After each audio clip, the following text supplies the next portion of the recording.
नमस्कार, 10 कदम में आप सभी का स्वागत है। मैं हूं नीलू और इस वक्त सूत्रों के हवाले से एक बड़ी खबर आ रही है। बीजेपी के सूत्रों के हवाले से यह खबर है, हम आपको बता दें, योगी के नेतृत्व में ही साल 2022 का उत्तर प्रदेश विधानसभा का चुनाव लड़ा जाएगा। संगठन और सरकार में बड़े बदलाव नहीं होंगे। इसके अलावा उत्तर प्रदेश संगठन में कोई बड़ा बदलाव नहीं होने जा रहा है। बीएल संतोष ने 3 दिन तक फीडबैक लिया था। बीएल संतोष ने नड्डा को अपनी रिपोर्ट सौंपी। कई मंत्रियों ने ब्यूरोक्रेट्स की शिकायत की थी। वहीं सूत्रों के हवाले से यह भी खबर है कि योगी कैबिनेट का विस्तार हो सकता है। तो दो बड़ी बातें निकलकर सामने आई है जो सूत्रों के हवाले से मिल रही है। एक तो योगी सरकार के नेतृत्व में ही 2022 का चुनाव लड़ा जाएगा और साथ ही दूसरी बात हम करें तो योगी कैबिनेट का विस्तार हो सकता है। अब कौन कौन चेहरे इसमें शामिल होंगे, किस तरह से ये विस्तार होगा, ये लगातार अब जिस तरह से रिपोर्ट जेपी नड्डा के सामने बीएल संतोष ने रखी है उसके हिसाब से ही तय होगा। लेकिन इस वक्त जो सूत्रों के हवाले से बड़ी खबर मिल रही है कि योगी सरकार के नेतृत्व में, यानी सीएम योगी के नेतृत्व में ही 2022 का चुनाव लड़ा जाएगा।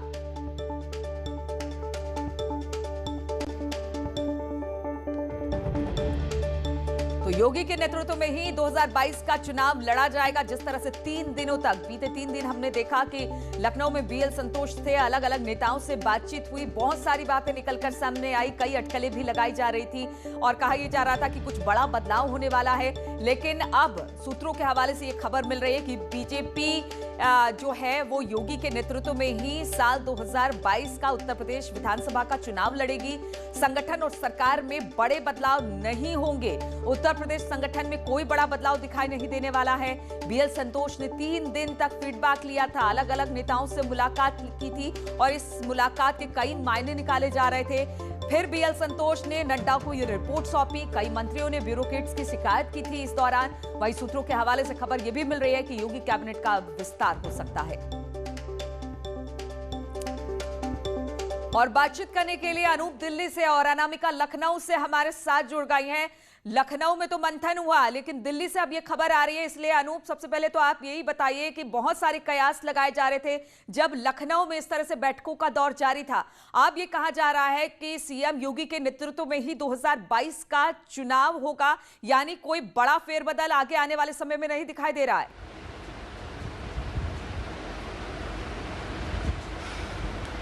देखिए नीलू, आपको बता दूं कि पिछले 1 महीने से उत्तर प्रदेश के सरकार और संगठन को लेकर बहुत सारे कयास लगाए जा रहे थे कि सरकार और संगठन में बड़े बदलाव देखने को मिल सकता है। लेकिन जिस तरीके से हमने देखा कि पिछले 15 दिनों में लगातार मंथन का दौर जारी हुआ। पहले बीजेपी और संघ के बड़े नेताओं के बीच बातचीत का दौर हुआ। उसके बाद जिस तरह से दत्तात्रेय होसबोले लखनऊ पहुंचे और वहां उन्होंने संगठन से मंथन किया और उसके बाद बीएल संतोष का वहां जाना, बीएल संतोष, राधा मोहन सिंह का जाना, उसके बाद ये तय हो गया कि जो कयास लगाए जा रहे हैं, ये जो एक ऊहापोह की स्थिति है, एक भ्रम की स्थिति फैल रही है, उस पर विराम लगाया जाए। और अब पार्टी ने फैसला कर लिया है कि योगी आदित्यनाथ के ही नेतृत्व में पार्टी अगला विधानसभा चुनाव लड़ने जा रही है। और दूसरा, सरकार और संगठन में किसी भी बड़े फेरबदल की संभावना से पार्टी ने इनकार कर दिया है। जाहिर सी बात है, कुछ जगह कैबिनेट में भी खाली है, तो संभावना है कि कुछ दिनों में कैबिनेट विस्तार वहां हो सकता है। लेकिन बड़े बदलाव, यानी कि संगठन में कोई बड़ा बदलाव देखने को मिल सकता है या फिर सरकार में कोई बड़ा बदलाव देखने को मिल सकता है, ऐसा नहीं है। दूसरी बात बता दूं कि केशव प्रसाद मौर्य, जिनकी भूमिका पिछले विधानसभा चुनाव में बहुत बड़ी रही थी, उनको चुनाव को देखते हुए बड़ी जिम्मेदारी पार्टी दे सकते हैं। यानी कि एक तरफ योगी आदित्यनाथ का चेहरा होंगे, वहीं संगठन को जिस तरह से मजबूती प्रदान करते हैं केशव प्रसाद मौर्य और स्वतंत्र देव सिंह, ये दोनों चेहरे होंगे, ये 3 नेता। और पूरे पार्टी जो है, पार्टी को मैसेज दे दिया गया है नीलू कि किसी भी तरह से एक असमंजस की स्थिति ना लाने पाए, किसी तरह से भ्रम की स्थिति ना हो पाए अपने कैडर पे। और अब साफ है कि योगी आदित्यनाथ के नेतृत्व में ही पार्टी अगला चुनाव लड़ने जा रही है। लेकिन अनूप, खबर यह भी मिल रही है कि योगी आदित्यनाथ कैबिनेट का जब विस्तार होगा तो उसमें कुछ नए चेहरे भी शामिल हो सकते हैं। क्या उस चेहरे में कुछ ऐसे नाम हैं जिसको लेकर समीकरण बिठाने की कोशिश की जाए, या कुछ नाम ऐसे भी आ रहे हैं निकलकर जो बेहद अटकलों का दौर जारी है कि कहीं ना कहीं उनको शामिल करने की केंद्र सरकार की कोशिश है, केंद्रीय नेतृत्व की, कि उनको योगी कैबिनेट में शामिल किया जाए? तो इस तरह की भी कोई चर्चा है क्या?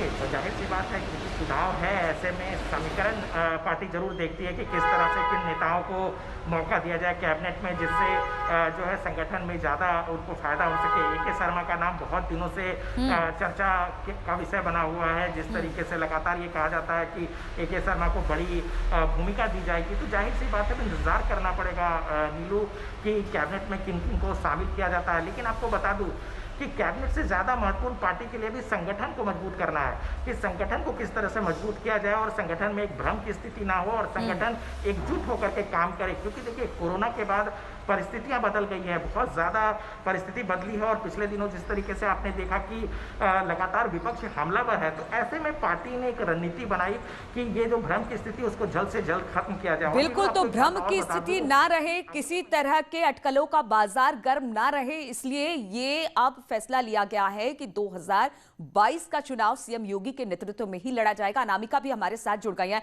अनामिका, 3 दिनों की लगातार मैराथन बैठक के बाद अब ये खबर आ रही है कि 2022 का चुनाव सीएम योगी के नेतृत्व में ही लड़ा जाएगा, यानी तमाम अटकलों को विराम देने की कोशिश की जा रही है। यहां पर जो इस वक्त काफी कह सकते हैं कि जो अफवाहों का बाजार है वो बेहद गर्म है, उसको लेकर। और देखिए नीलू, जब बीएल संतोष यहाँ पर आए और उन्होंने ये उनका कार्यक्रम बताया गया कि वो अलग अलग लोगों से मुलाकात करेंगे, 2022 के चुनाव को लेकर यूपी की नब्ज को टटोलने का प्रयास करेंगे, तो ये भी इस बीच अफवाहें थी कि क्या उत्तर प्रदेश में बड़े बदलाव हो सकते हैं चुनाव के से पहले, और क्या कुछ लोगों की भूमिका में बदलाव हो सकता है। लेकिन उसी दिन, जिस दिन बीएल संतोष यहाँ पर आए थे और पहले ही दिन जब वो एयरपोर्ट से पार्टी कार्यालय पर पहुंचे, उन्होंने कुछ लोगों से बात की, लेकिन बात होने के बाद शाम 7 बजे वो मुख्यमंत्री आवास भी गए। मुख्यमंत्री आवास पर पहुंचने के साथ साथ उनके साथ दोनों डिप्टी सीएम भी मौजूद थे, संगठन मंत्री भी सुनील बंसल प्रदेश अध्यक्ष भी मौजूद थे, यूपी के प्रभारी राधा मोहन सिंह भी मौजूद थे। तो मुख्यमंत्री से करीब उनकी 3 घंटे की बातचीत हुई। उसके बाद जो आरोप लगाए जाते हैं या जो कयास लगाए जा रहे थे कि चूंकि कोरोना मैनेजमेंट को लेके उत्तर प्रदेश की तस्वीर बहुत बेहतर नहीं है, इसलिए नाराजगी भी है, तो उसको लेके बीएल संतोष ने ट्वीट भी किया। ट्वीट में उन्होंने यूपी सरकार के कामकाज की तारीफ की और योगी आदित्यनाथ के साथ 3 घंटे की चलिए ठीक है, अनामिका यहाँ पर रोकना चाहेंगे। सुब्रत पाठक, महामंत्री बीजेपी भी इस वक्त हमारे साथ जुड़ गए हैं और उन्हीं से हम जान लेते हैं। सुब्रत जी, जिस तरह से अब ये खबर आ रही है कि 2022 का चुनाव सीएम योगी के नेतृत्व में ही लड़ा जाएगा, तमाम बैठकों का दौर चला और इसके बाद अब ये जो बातें निकलकर सामने आ रही है, जो अटकलें थी, जो अफवाहें थी, क्या उसको विराम देने की कोशिश है क्या?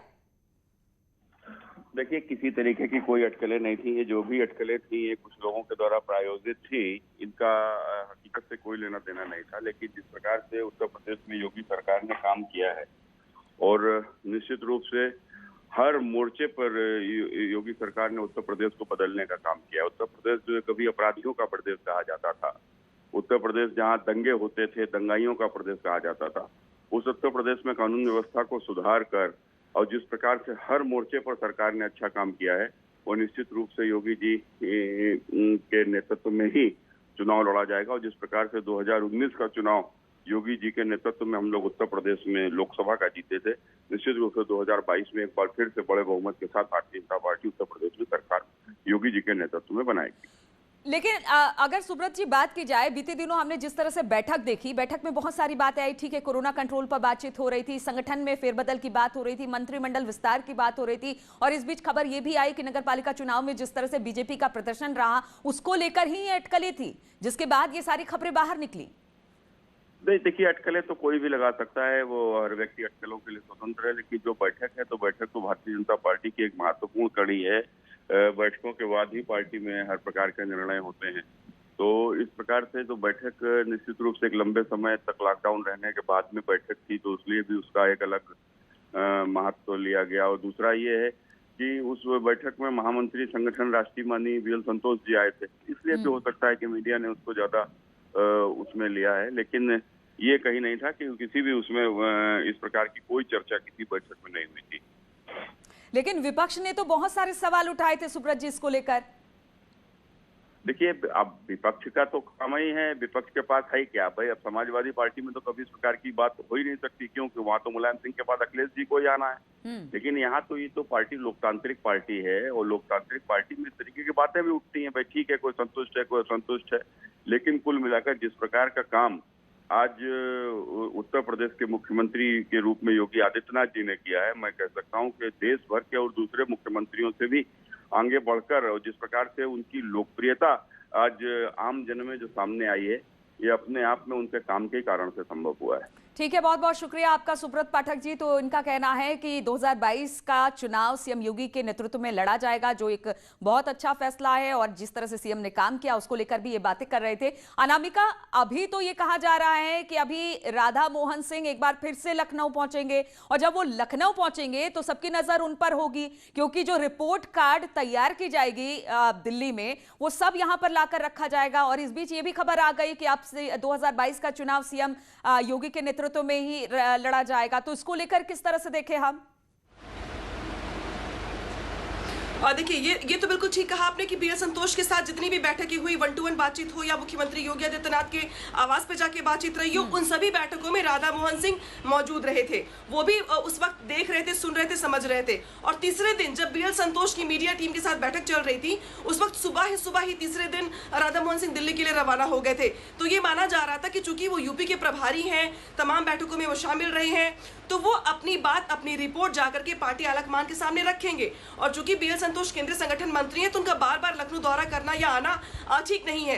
तो जो पार्टी आलाकमान की तरफ से निर्देश दिया जाएगा या जो कहा जाएगा, वो रिपोर्ट ले करके राधा मोहन सिंह उत्तर प्रदेश आएंगे, यानी कि लखनऊ आएंगे, और ये बताएंगे कि भाई जो रिपोर्ट दी गई थी पार्टी आलाकमान को, उसके आधार पर ये फैसला किया गया कि फला फला व्यक्ति को ये भूमिकाएं देनी है या फला फला व्यक्ति के साथ चुनाव में जाना है। तो राधा मोहन सिंह वो वैसे व्यक्ति हैं जो यूपी के प्रभारी हैं, यूपी की रिस्पॉन्सिबिलिटी है चुनाव के पहले, और अगर कोई संदेश आता है पार्टी आलाकमान की ओर से तो पहुंचाने का काम भी राधा मोहन सिंह ही करेंगे। और इसीलिए राधा मोहन सिंह का जो आगामी दौरा है लखनऊ का, आने वाले हैं वो, तो ये काफी महत्वपूर्ण हो जाता है, क्योंकि जब भी वो आएंगे वो संदेश लेकर के आएंगे, एक मैसेज कन्वे करने का काम करेंगे, और ये बताएंगे कि पार्टी आलाकमान की ओर से ये तय किया गया है कि फला व्यक्ति को ये भूमिका दी जानी है। तो अभी ये जो बैठकों का दौर चल रहा है, मंथनों का दौर चल रहा है, इसमें भी पूर्ण विराम नहीं लगा है। अभी राधा मोहन सिंह आने वाले हैं और बताएंगे वो कि मंत्रिमंडल में विस्तार में लेके जो कयास लगाए जा रहे हैं, या जो सूत्र बता रहे हैं कि मंत्रिमंडल विस्तार होगा, तो उस विस्तार में भी किसकी क्या भूमिका होगी, पार्टी आलाकमान ने क्या तय किया है, ये भी वो आके बताएंगे। इसके अलावा मंत्रिमंडल विस्तार के साथ साथ जिन आयोगों और निगमों की बात हम लगातार कर रहे हैं कि इसमें भी कुछ पद भरे जाने, चुनाव से पहले कुछ लोगों को महत्वपूर्ण स्थान देना है, तो उसको लेके भी पार्टी ने क्या लाइन तय की हुई है, इसके लिए भी जो संदेश वाहक का काम करेंगे वो राधा मोहन सिंह ही करेंगे। ठीक है, तो अभी भी विराम नहीं लगा है, अभी भी इन सब बातों पर विराम नहीं लगा है, लेकिन इस बीच खबर यही आ रही है। अनूप जी, बहुत छोटा सा सवाल आपसे, क्या इस वक्त सबसे मुफीद चेहरा केंद्र सरकार को सीएम योगी ही दिखाई पड़ रहे हैं उत्तर प्रदेश के लिए?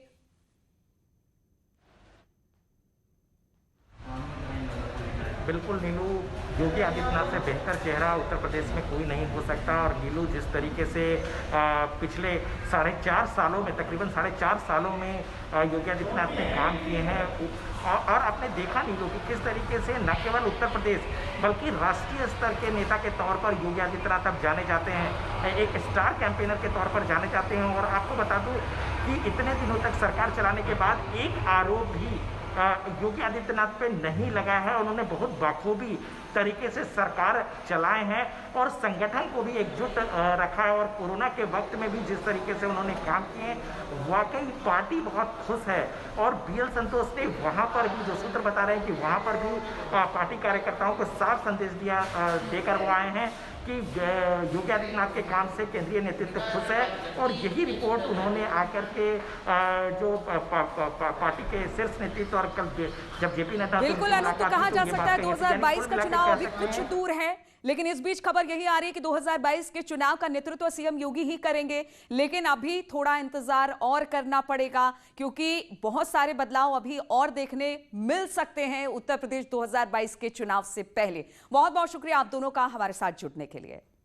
और इस वक्त एक और बड़ी खबर आ रही है, उत्तर प्रदेश में कई आईएएस अफसरों का ट्रांसफर हुआ है, यानी तबादला हुआ है। नरेंद्र शंकर पांडे कमिश्नर झांसी बना दिए गए हैं। राकेश कुमार सिंह को डीएम गाजियाबाद नियुक्त किया गया है। अरविंद चौरसिया डीएम लखीमपुर खीरी बनाए गए हैं। शैलेंद्र सिंह को डीएम मुरादाबाद की जिम्मेदारी सौंपी गई है।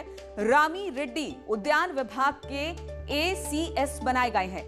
बीएल मीणा सहकारिता विभाग के एसीएस बने हैं। मनोज सिंह वन विभाग के नए एसीएस नियुक्त किए गए हैं। और रुकेंगे छोटे से ब्रेक के लिए, फौरन हाजिर होते हैं।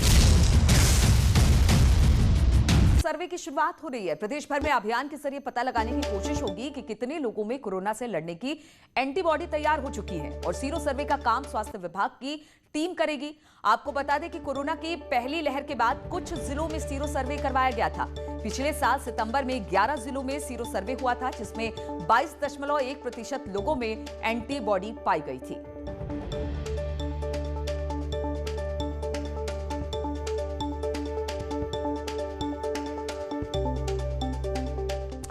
और आज से उत्तर प्रदेश में सीरो सर्वे की शुरुआत हो रही है और इसी पर बातचीत करने के लिए मेरठ से हमारे साथ उमेश हैं और रवि पांडे हमारे साथ वाराणसी से जुड़े हैं। पहले उमेश के पास ही चलते हैं। उमेश, सीरो सर्वे की शुरुआत हो रही है। पहली लहर में हमने देखा था कुछ जिलों को इसमें शामिल किया गया था, अब पूरे प्रदेश में ये सीरो सर्वे करवाया जाएगा, तो किस तरह की तैयारी इसको लेकर?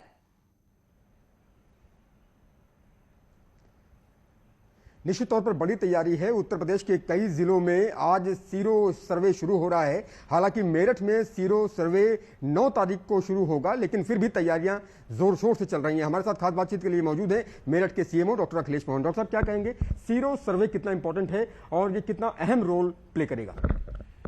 सीरो सर्वे हमारे यहाँ 19 से 11 जून के बीच में कंडक्ट किया जाएगा। सीरो सर्वे बेसिकली ये दिखाता है कि हमारे यहाँ जो पॉपुलेशन है उसके अंदर एंटीबॉडीज़ का लेवल क्या है, स्टेटस क्या है, और इसी के तहत आगे की जो कोविड से लड़ने की रणनीति है उसको तैयार किया जाएगा। तो ये हमारे यहाँ कुल मिला के जो टीम्स हैं जो बनाई गई हैं, कुल 16 टीम बनाई हैं। ये sero survey urban areas as well as rural areas दोनों जगह होना है। अर्बन एरिया में स्लम्स में होना है ज़्यादा, जहाँ आबादी बहुत पास रहती है, और हर टीम को अलग अलग टारगेट दिया गया है। कुल मिला के अर्बन एरियाज़ के अंदर 108 सैंपल्स एक टीम को सैंपल लेने हैं और गांवों के अंदर कुल मिला के 648 सैंपल्स होंगे। मेरा कहने का मतलब है कि हर टीम के लिए जो तैयारियां हैं, लॉजिस्टिक्स हैं, वो तैयार हैं। टीम की ट्रेनिंग पूरी हो चुकी है। ब्लड सैंपल्स लेना है लोगों को, उसको सर्वे से पहले उनको बताना है, इसका महत्व बताना है। कुछ इसमें बच्चों को भी लेना है साथ के अंदर। 0 to 16 एज ग्रुप, 17 साल की उम्र तक के भी कुछ बच्चों को इसके अंदर 2 बच्चों को लेना है सर्वे में, पुरुष महिलाओं को भी। तो एक प्रोटोकॉल उन्होंने बनाया है जिससे कि पूरे सैंपल साइज के अंदर, पूरे मेरठ के अंदर अलग अलग जगह से लोगों का सैंपल लेके एक यहाँ का एक मालूम पड़ जाए कि आगे कोरोना का जो भविष्य है, भविष्य में कोरोना किस तरह से बिहेव करेगा और उस हिसाब से रणनीति बनाई जाए। सैंपल्स क्या रैंडम लिए जाएंगे, अलग अलग इलाकों में जाया जाएगा? आपने बताया कि रूरल के लिए अलग है, अर्बन के लिए अलग प्लानिंग है। रैंडम सैंपल्स लिए जाएंगे? सैंपल्स का लोकेशन पहले से तय किया गया है। यहाँ की पॉजिटिविटी रेट के हिसाब से, पुराने में कितने केसेस कहाँ निकले थे, उसके हिसाब से में प्री सेट है। पहले बताया गया है कि किस किस इलाके के अंदर हमारी टीमें जाएंगी और ये सैंपल्स लेंगे। इससे पहले जब सीरो सैंपल लिए गए थे फर्स्ट वेव में, तो उस दौरान भी रिजल्ट बहुत पॉजिटिव आए थे और एंटीबॉडीज के बारे में बिल्कुल उमेश, तो एक जगह को चिन्हित किया जाएगा, फिर वहां से सैंपल लिए जाएंगे। और रवि भी हमारे साथ वाराणसी में है, क्या यहाँ पर भी कुछ इसी तरह का होगा? रवि, यहाँ पर सीरो ड्राइव्स कब से शुरू किए जाएंगे? क्योंकि जिस तरह से मेरठ के सीएमओ बता रहे थे कि 19 तारीख से वहां शुरू होगा, तो यहाँ पर भी कोई तारीख निश्चित की गई है और किस तरह से इस सर्वे को अंजाम दिया जाएगा?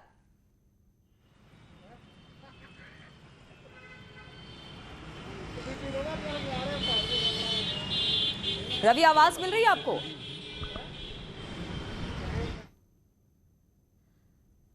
तो रवि तक आवाज नहीं पहुंच पा रही है, लेकिन हम आपको बता दें कि किस तरह से सीरो सर्वे किया जाएगा। अगर हम मेरठ के सीएमओ की बात की जाए तो उन्होंने कहा कि ये सर्वे रूरल और अर्बन दोनों क्षेत्र में किया जाएगा और उसके बाद ही इसके सैंपलिंग लेने के बाद ही पता चल पाएगा कि कितनी एंटीबॉडीज बनी है। रवि हमारे साथ जुड़ गए हैं। रवि, यहाँ पर कब सीरो सर्वे शुरू किया जाएगा और किस तरह से सीरो सर्वे किया जाएगा? किन किन जगहों को चुना गया है इसके लिए?